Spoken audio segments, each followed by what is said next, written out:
Imagina la escena. Roma, año 1985. Estamos en un sínodo de obispos de todo el mundo. De repente, un obispo de América Latina se levanta y denuncia públicamente a un grupo de teólogos. Y dice literalmente, cuando veo una iglesia con una metralleta, no puedo ver a Cristo crucificado en esa iglesia. 2 días después, solo 2 días, otro obispo de la misma región le responde que esa teología es indispensable para la actividad de la Iglesia. Una fractura así, tan pública en el corazón del Vaticano, es algo extraordinario. ¿Qué idea podía causar una división tan profunda, tan visceral? Pues se llama teología de la liberación. Hoy vamos a sumergirnos en esta corriente de pensamiento que nació en América Latina y que, sacudió los cimientos del poder religioso y político en todo el mundo. Y para analizarla, nos basamos en su historia, en sus figuras clave, en toda la controversia que generó. Nuestra misión de hoy, desgranar qué es, de dónde sale y por qué se montó una tormenta de fuego que llegó hasta el mismísimo Vaticano. Para entender esto tenemos que viajar atrás, a los años 60. El panorama en América Latina era desolador. Pobreza extrema, una desigualdad abismal y en muchos países dictaduras militares brutales. Y claro, uno pensaría que la Iglesia Católica tan tradicional pues estaría del lado del status quo. No. ¿Qué pasó para que una parte de ella se convirtió en una fuerza casi revolucionaria? Es que la chispa, fíjate, no saltó en Latinoamérica.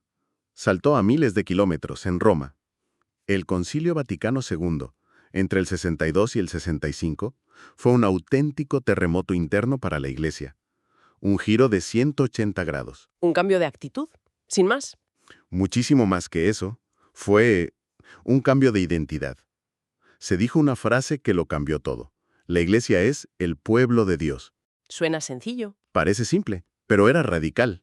Significaba que la Iglesia no es solo la jerarquía, el Papa y los obispos, sino todos los creyentes. Y lo más importante, el concilio hizo un llamado a leer los signos de los tiempos, o sea, a prestar atención a las tristezas y angustias de la gente, sobre todo de los pobres.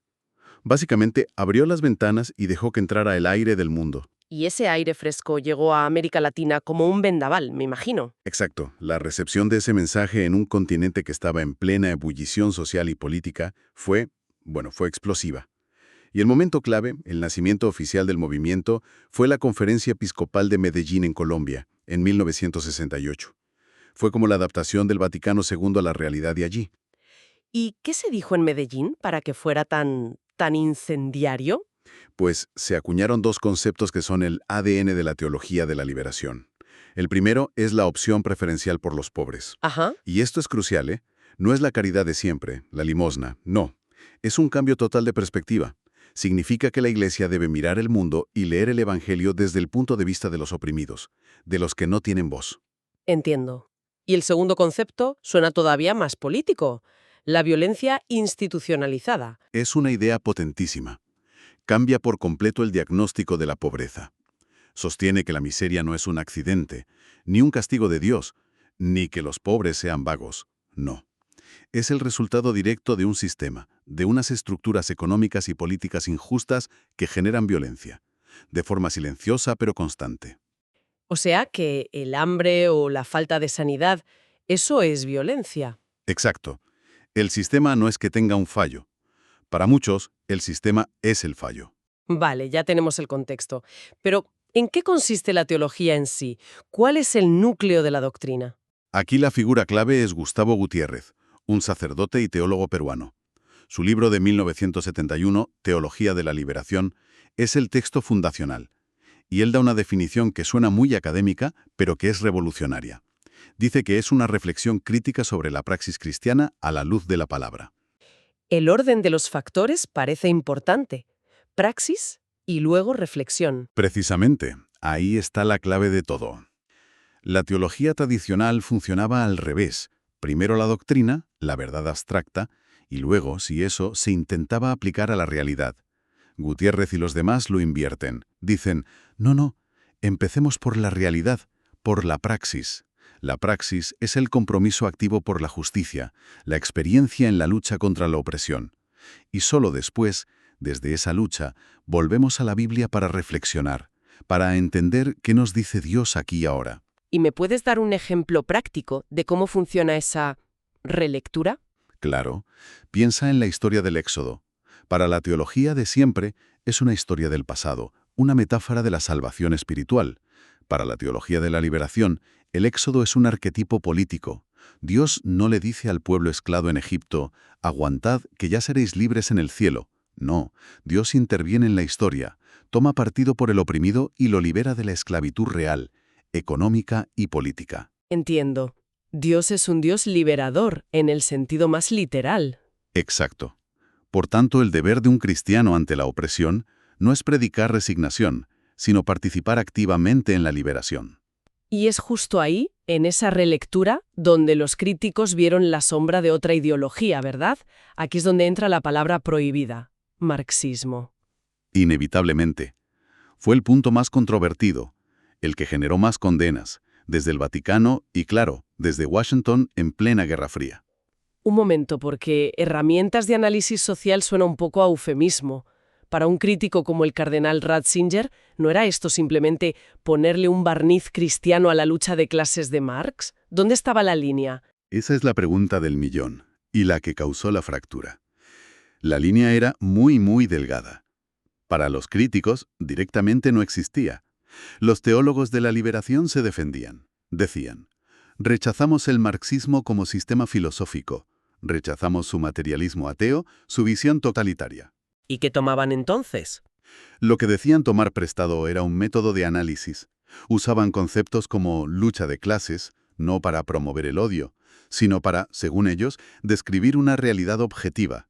La realidad de que en la sociedad hay intereses opuestos entre los poderosos y los que no lo son. O usaban la teoría de la dependencia para explicar por qué sus países, siendo ricos en recursos, seguían siendo pobres. O sea que lo usaban como un médico usaría un escáner, para diagnosticar la enfermedad, no para decidir el tratamiento moral o espiritual. Esa es la analogía que ellos usarían, sí. El problema, para Roma, es que veían que ese diagnóstico marxista contaminaba inevitablemente el tratamiento cristiano. Ratzinger advertía que, al adoptar esas categorías, se corría el riesgo de reducir la salvación a un proyecto político, ¿Ya? de convertir el reino de Dios en una utopía terrenal, y el pobre del Evangelio en el proletariado de Marx. Veía un peligro mortal de politización de la fe. Bien, tenemos la teoría. Una teoría potente y desde luego muy controvertida. Pero, ¿cómo se tradujo esto en la vida de la gente de a pie? ¿Se quedó en los seminarios o bajó al barro? Bajó completamente al barro, y su manifestación más importante y extendida fueron las comunidades eclesiales de base, las SEBES. ¿Qué eran exactamente? Pues eran grupos pequeños de 10 o 20 personas, laicos casi siempre. Se reunían en sus barrios pobres o en aldeas remotas. Y el método era siempre el mismo: ver, juzgar y actuar. A ver, Primero, ver. Analizar su realidad. ¿Cuál es nuestro problema? Pues que no llega el agua, que la fábrica paga una miseria, que la policía abusa. Segundo, juzgar. Leían un pasaje de la Biblia y se preguntaban, ¿qué nos dice Dios sobre esto? Y tercero, y esto es lo crucial, actuar. ¿Qué vamos a hacer nosotros, como comunidad, para cambiarlo? o sea que pasaban de la lectura bíblica a la acción social directa. Directamente.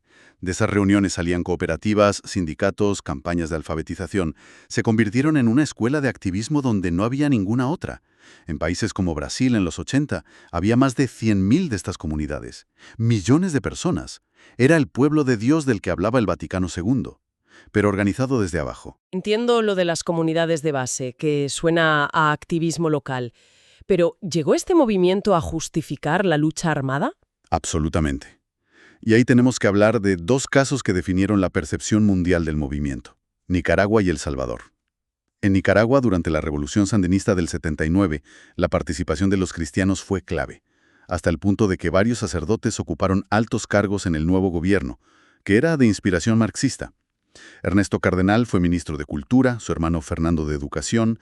Era algo inaudito. De esa época me suena a una imagen muy famosa con el Papa. La de Juan Pablo II en Managua en 1983.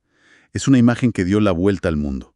El Papa, en una explanada, intentando dar su homilía y siendo abucheado por sectores sandinistas que le gritaban. ¡Qué momento! Y el Papa, visiblemente enfadado, amonestando públicamente a Ernesto Cardenal, que estaba arrodillado ante él en la pista del aeropuerto.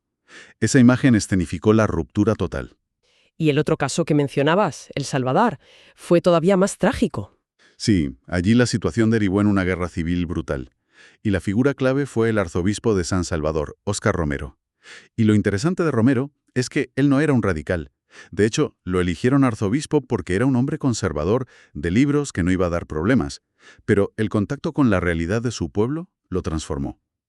¿Hubo algún detonante para ese cambio tan grande? Sí, el asesinato de su amigo, el sacerdote jesuita Rutilio Grande, en 1977.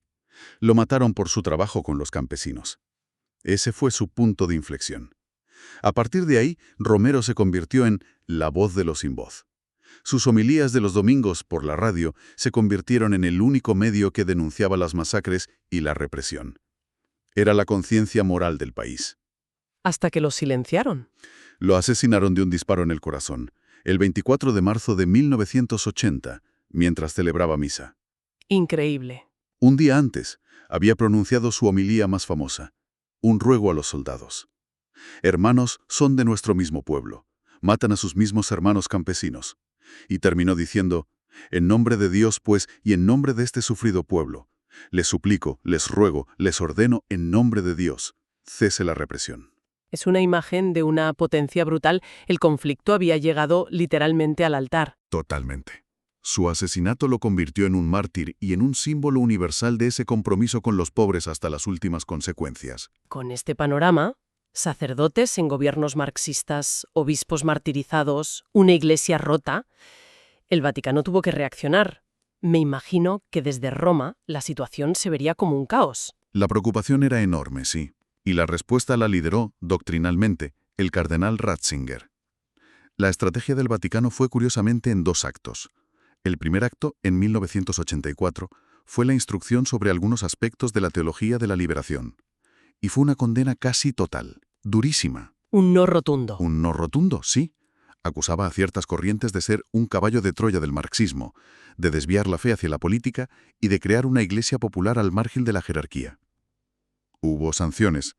Al teólogo brasileño Leonardo Boff, por ejemplo, le impusieron un año de silencio obsequioso. Pero has dicho que había un segundo acto.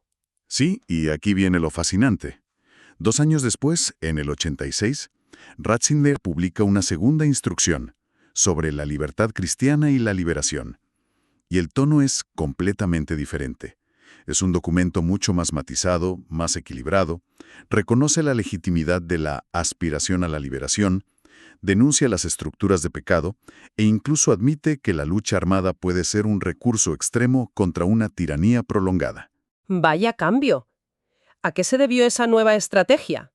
¿Un intento de reconducir el movimiento en vez de aplastarlo? Exactamente. Creo que en el Vaticano se dieron cuenta de que una condena total no servía de nada.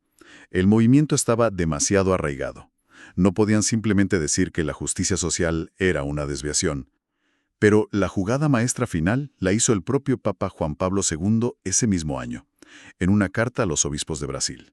¿Y qué decía esa carta? Pues decía algo que sorprendió a todos. Afirmó que una teología de la liberación es no solo oportuna, sino útil y necesaria. Ah, o sea que la validaba. La validaba, pero con condiciones.